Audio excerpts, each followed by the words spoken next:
Hello guys, welcome back ulit sa ating YouTube channel. Mula tayo nagbabalik dito sa ating pagbablog. So far, nandito tayo sa isa nating customer dito sa Yanbu. Malayo-layo siya, nasa 360 or 355 kilometers away from my home base sa Jeddah. Kadarating ko lang guys, time check muna tayo, 7:35 na ng gabi. At i-check natin itong ice machine na nasa likod ko. Yan, nasa likuran ko yan. Check natin yan. Ang problema niya guys, ang problema niya, tag dito, hindi siya nagre-refill ng tubig na naman. At minamanual nila kasi kailangan na ng yelo kasi tindahan ng isda ito eh. Parang restaurant siya, yung bibili ka tapos ipapaluto mo. Restaurant na nga, ganun, pero take away. So nandito tayo ngayon guys at meron tayong very old model here. SR model na manituwok pa rin guys ang ating gagawin ngayon. So far, ang suspected ko rito, sabi nila kasi nag-drop lang daw ng pakonti-konti yung tubig. Kasi sabi ko sa kanila dati, kasi malayo nga, di ba? Sabi ko, linisan muna yung mga sensor. Baka yun ang problema. So, itinry nila, tapos umukli, tapos tinry ulit, tapos bumalik na naman yung problema, tapos konti lang daw yung pumapasok na tubig, kaya hindi na susustain yung kailangan ng machine. So, may dala tayong water inlet valve, at just in case na magkaroon ng problema just in case na water valve ang problema, ating papalitan para hindi na tayo magdalawang trip dito sa malayong lugar. So yun muna guys, standby lang tayo para malaman natin kung ano yung mga problema talaga. Okay, ito yung guys, ito, yan. Kung mapapansin nyo, medyo turog-turog na, di ba? Pati ang gilid na yan, yan, nakaturog-turog na. Luma na to, siguro mga 15 years na. Ako rin nag-install ito dati, matagal ng panahon. Yan, yan. Laging nakailaw daw yung sensor na yun. Either na naman to. Parehas ng problema pala to. Waterproof, laging naka-on. So, moisture talaga kalaban natin pagka ganito. Kakaroon ng humid. Ito, malayo yung yung malayo na yung sensor. Ayan. May tubig na konti. Sabi ko sa kanila, linisan ko pero wala pa rin. Ano pa ang ginawang linis nila rin. So yun mga guys, at ating titingnan maya obserbahan natin. Yan yung durog-durog na to, yung unit na to. Yan yung niya, yung machine. Yan yung contactor niya, single phase lang ito guys, 220 single phase. Ang model niya SR 1,600 yata ito kung di ako nagkakamali. Wala na kasi yung cover dito eh. Yan yung switch na over. Tapos yung probe niya pula pa, single wire. Yan, ito yung probe niya, ito yan. Yung probe. Ito yung water inlet. Yung tawag yan. So, yun lang. Natin. Tapos ito guys, yung yung tinatawag natin PTCR. Mainit yan guys. PTCR ang tawag dyan. Tapos ito yung running. Instead na gumamit ng running capacitor or starting capacitor at saka relay, ito na yung ginagamit. Mainit yan guys. 212 degrees Fahrenheit ang temperature yan. Kaya pag mag-check kayo, ingatan yung matigit yan. Tapos yung running capacitor natin. Yan, natuyuan nga ng tubig guys kasi kukunti yung tubig na nilagay nila. Hintayin natin mag-harvest para mapalitan natin. Yan, lasog-lasog na oh. Tali-tali na lang oh. Huwag naman yung guys, modification. Kumagana pa kasi napakamahal ng unit eh. Kaya ginagano nila. So, itry natin kung anong mangyayari. So yun muna guys, at balikan natin ulit maya maya. Standby lang tayo guys. Wala na guys tubig, kaya i-manual harvest natin. Ano, dikit ko yung kamay ko dyan para mag-harvest yan. So, diba, umilaw yung harvest niya. Yan. Harvest yan, manual. Kasi sinaunang ano to eh. I-ground natin yung katawan natin dito para mag-harvest.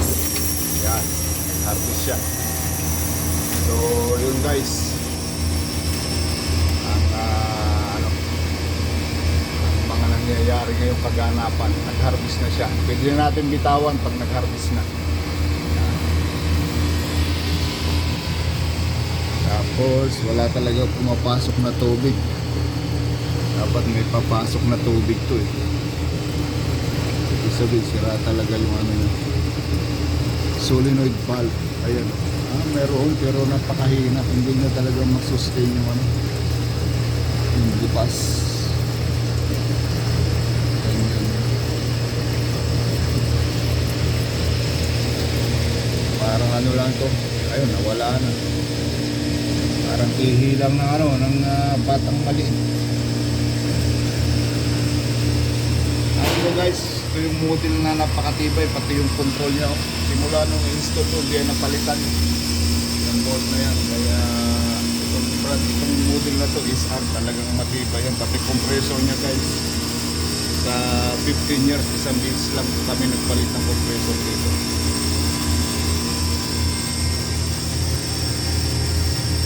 Lasog na yung body. Ang problema lang ito guys, yung body.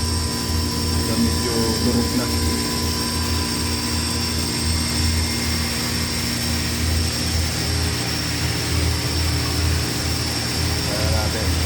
I-check natin kung ano, kung nangyayari pa, mabumagsak pa.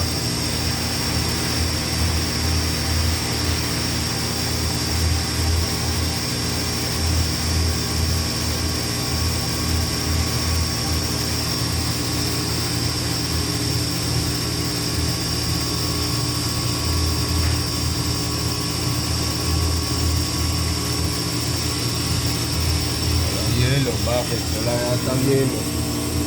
Mayroon. Ang nangyari, ang tagal. Diba? Yata babagsak to ah.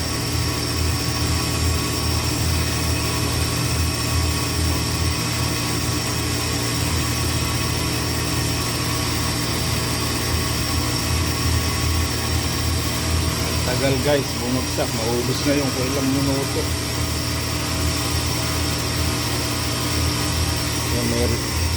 May ano sila rito, may niridi na tubig pang refill. Ayan o. I-refill nila pagkatapos.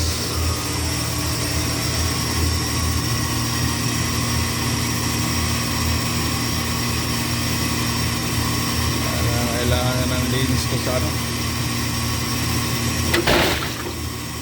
evaporator. Mahina talaga guys eh. Yan lang, hindi siya makasurvive pag gagaya sobrang hina. So ang problema ito guys, ano, water inlet valve, sobrang mahina yung pasok ng tubig. Yan lang, parang ihilang, walang pressure, hindi magbukas yung valve nya. So papalitan natin ito guys para matapos agad yung ating trabaho. Tayo pabiyahe pang pabalik ng Jeddah. Yung sensor nya yan. Ito pa yung guys, marumi na yung waterproof nya. Yung water sensor nya, yung label. Ito yung ano, yung label probe ng electrode ng ano, ng SR model. Ito yung sensor nya. Marumi, lilinisin natin. Tapos basag na yun. So pumasok yung moisture dyan, sa pandahilan yun. Kaya ayaw tumino ito.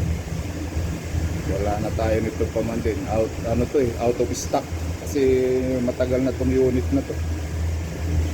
So yung mga guys, itry nating linisin para matapos kagad ako rito. Ano na lang to guys, ginawan ko ng paraan. Basag yung ano nila, naputol. Sa sobrang tagal na siguro, kalilinis nila, nasira. Kaya ano, ginawa natin ng paraan at magamit pa pansamantagal. Yan. Yan o, iba yung sensor niya. Pansamantagal guys. Palitan natin guys ng ano, solenoid. Ito yung bago. Water inlet solenoid yan. 220, 240, 50, 60. Ito yung bagong ano niya, yung bagong parts. Ito guys yung luma, yung tinanggal natin. Ito yung existing dun sa unit, yung tinanggal natin. Medyo maluma, siguro mga 2 taon na to eh. Tapos ito yung bago yan. Kabit na natin guys para matestingan kung garanti sabog. Okay. Medyo mahirap guys, ikabit lang kasi malayo yun. Yung dilaw na yun. Yun sa loob. Ito yung kasama yung hose na kulay blue. Medyo malayo siya kaya mahirap ikabit. Ayan, hindi makita ng hindi natin mabidyohan kasi walang mag-camera habang nagkakabit ako ng parts. So yan yung water inlet nya sa loob, water inlet valve. So hopefully guarantee sabog sa ngayon, okay siya. Ito yung pan cycle natin, high pressure switch. Ayan, dalawa yung solenoid nya, hot gas kasi dalawa yung evaporator nya. Medyo may karumihan na rin ng konti. Linis to bago tayo schedule natin ang linis. Yan.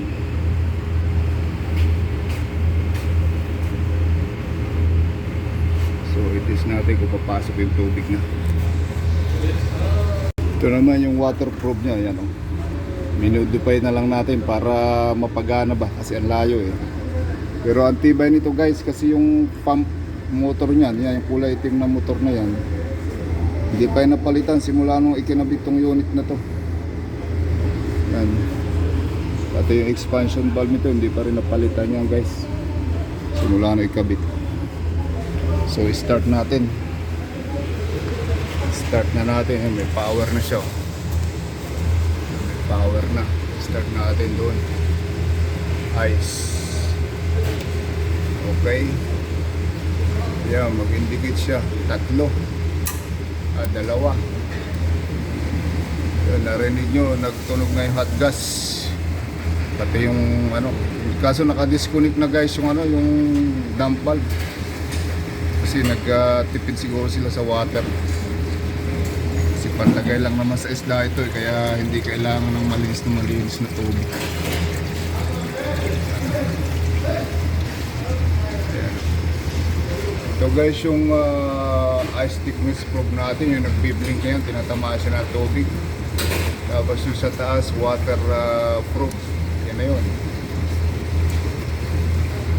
Tapos bin sa taas. Tingnan natin guys kung garanti sabog to. Ayan, ang lakas ng tubig. Ayan. Panalo to. Tingnan natin yung sensor niya, baka masyadong mataas.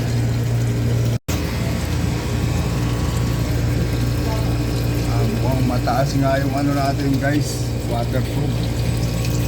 Hindi aabutin, puno itong tab niya. Ayan, puno siya. Tapos baguhin natin ang setting. Ngayon na guys, hindi siya umiilaw. Kaya wala na naman. Anong nangyari? Abot. Yung sensitivity, malfunction. Tubig.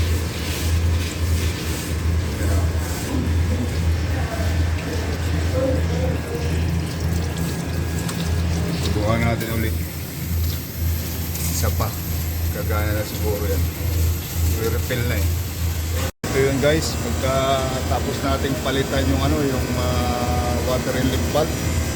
Tapos yung sensor hindi ayos yung setting. Ayan. Halos mag-overflow siya.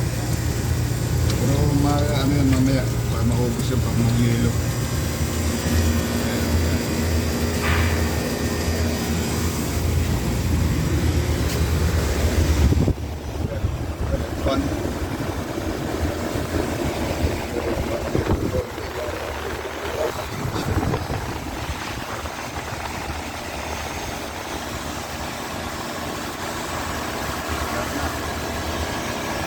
guys, bali double yung evaporator nito, left and right. Magkatabi siya, kaya dalawa expansion valve ito, saka dalawang hot gas solenoid. Ayan guys, oh. Diba, ang lalaki. Najil. Ang lalaki niyan. Ito mga paninda rito guys sa restaurant na pinuntahan ko. Ayan, oh. Lapu-lapu guys, ang lalaki nila. Najil. Red is ito po. Ayaw ko, ang tawag dito. Basta Najil ang tawag nila rito eh. Ayan. Ayan. Grouper pala yun. Grouper pala sa English yan guys. Pasensya natin na ano yung ano. Dami oh. Ang lalaki. Oh. Oh. Oh guys oh. Ang laki oh. 3 dangkal lang isang piraso. Oh.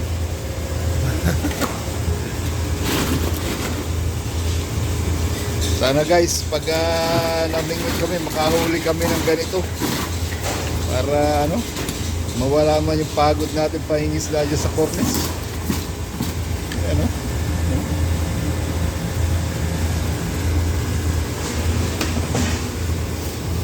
Ito guys, nag-yellow na siya. Tingnan natin yung sensor. Napataas pala, ano pala yung sensor, napataas kami na ng gusto. Kaya pala nag-overflow.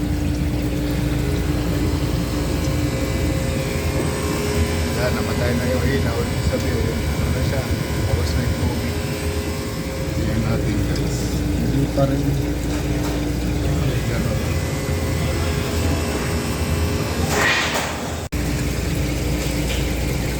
Malayo na pala. Testing ako ng testing.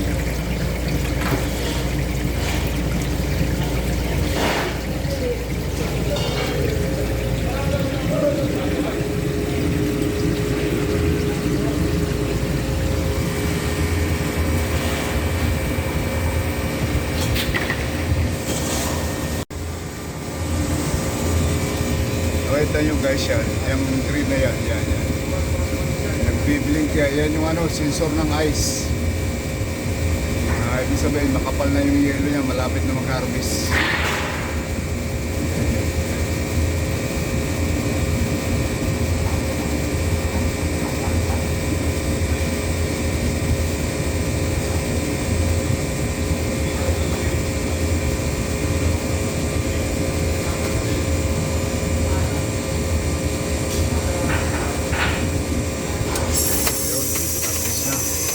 Tapos yung red, yan yung red, yun yung indication ng harvest hot gas, kaya red. So, tingnan natin kung mag-automatic refill. Ito yung unang batch ng ano, harvest. Tingnan natin. Ngayon, pagkapalit ko ng ano, valve, saka pagkalinis ng probe. Ito guys, pag marumi yung probe niyan, ito lagi nakailaw yan, yan. Lagi nakailaw yan, waterproof. Kahit walang tubig. Pagka marumi.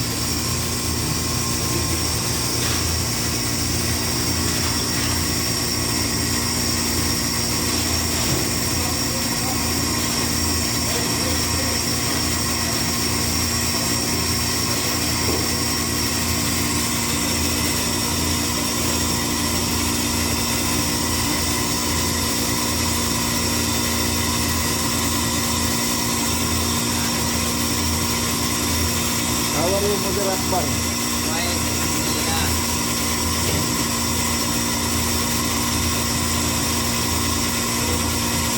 It's 1 minute already. Ano to guys, 3.5 minutes ang harvest ayun, bagsak. Tingnan natin kung magre-refill. Guys, yung isa, kanina may problema ito. Hindi umiilaw kahit puno ng tubig. Kasi itong wire na ito, konektado yan doon sa probe. Doon, sa probe na yun. Hindi nyo makita siguro kasi natulo yung tubig, hindi nyo makita. Yan parang stainless na yan.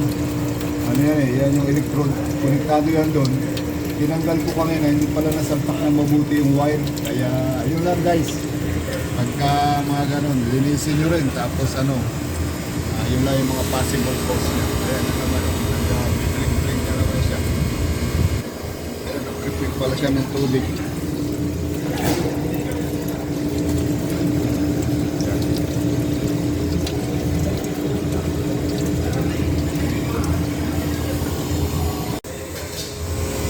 So, ito na guys, final test na natin to.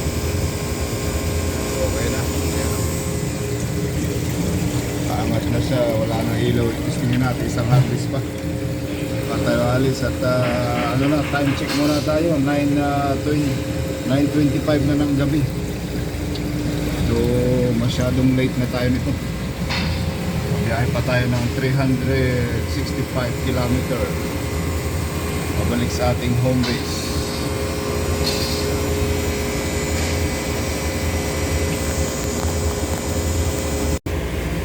Yan pala yung model niya guys, oh. SR 1600. Yan. 404 yung Prio natin, 48 ohms yung karga. 19.8 yung minimum circuit amperes. Yan. Ayan guys, oh, malapit na naman siya mag-harvest. Nagbiblink na yung ano, ice sensor indicator. Yan. Malapit na yan guys. Saka ubos na yung tubig eh. Ayan o, maubos na. Yan. Pag naubos yan, yelo na yan. Tapos ang yelo niya ganito. Yan, yung yelo niya. Yan, yung malalaki yan. Kailangan kasi sa isda yan.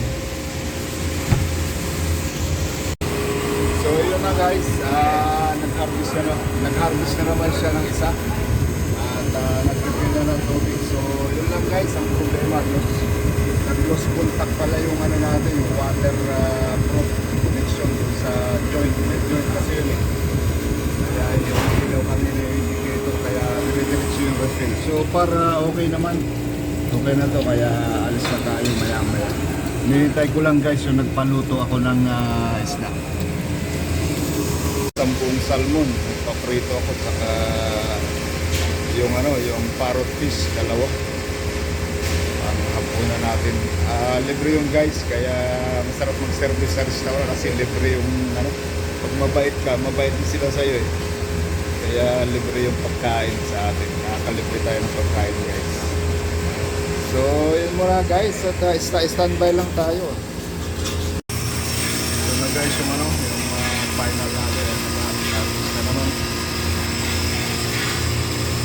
Harvest na. Final na yun.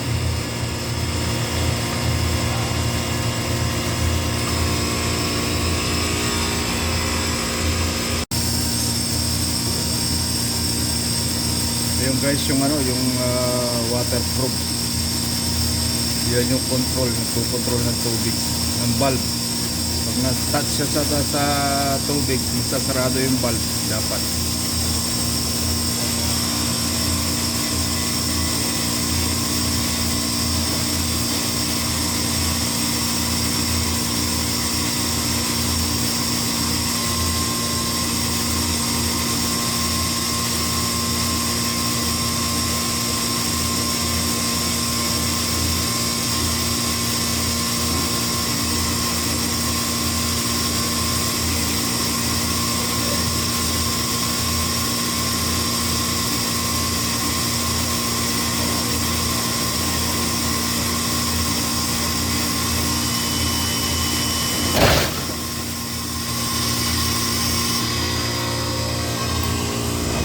Babalik siya sa ano, sa freezing cycle dapat. Pinigil siya ng tubig. Ayan. Ayan, tubig niya guys. Hindi natin makikita kasi sa mga Ayan. Tapos yun yung sensor niya. Yan o.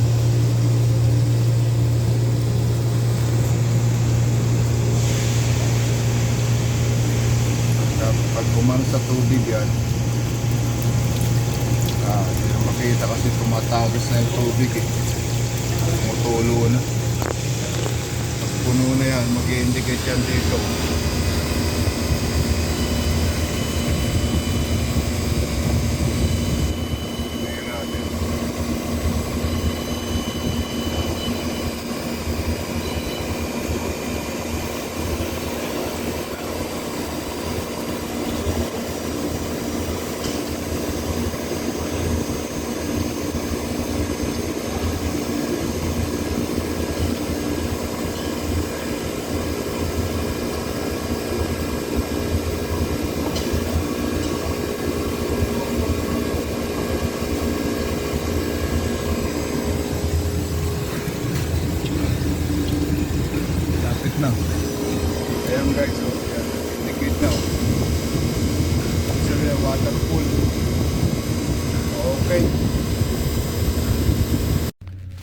Guys, tapos na yung trabaho natin at pinagluto tayo ng isang bali tatlong isda, isang malaking salmon, siguro mga 1 kilo yun. Tapos yung parrot fish na dalawa siguro kalahating kilo. So mga 2 kilo rin yung binigay sa ating isdang prito. Tapos kanin panghapunan daw guys. At the same time binigyan tayo ng 200 na tip. Yun ang pinaka the best. Kahit hindi na sayang yung pagod natin guys, para may ulam na may tip pang 200 reals. So kaya tong customer na to guys, mabait to eh. Hindi siya gaano yung kalakihan yung restaurant niya, pero ang daming customer, mabait kasi. Mabait yung may-ari. Saudi na mabait. Kaya pinagpapala itong taon na to eh, dahil hindi siya kumakain nga siya guys, kahalubilo siya ng mga mga tauhan niya. Maraming salamat guys sa tanaw sa ating video or sa panonood ng ating mga video guys. At comment lang kayo guys kung ano yung mga comment nyo sa ating video at mga itatanong pa tungkol sa mga machines na ating ina-upload sa ating channel. So yun muna guys, at maraming salamat muli. Okay, ako yung magbabiyahe na at bye.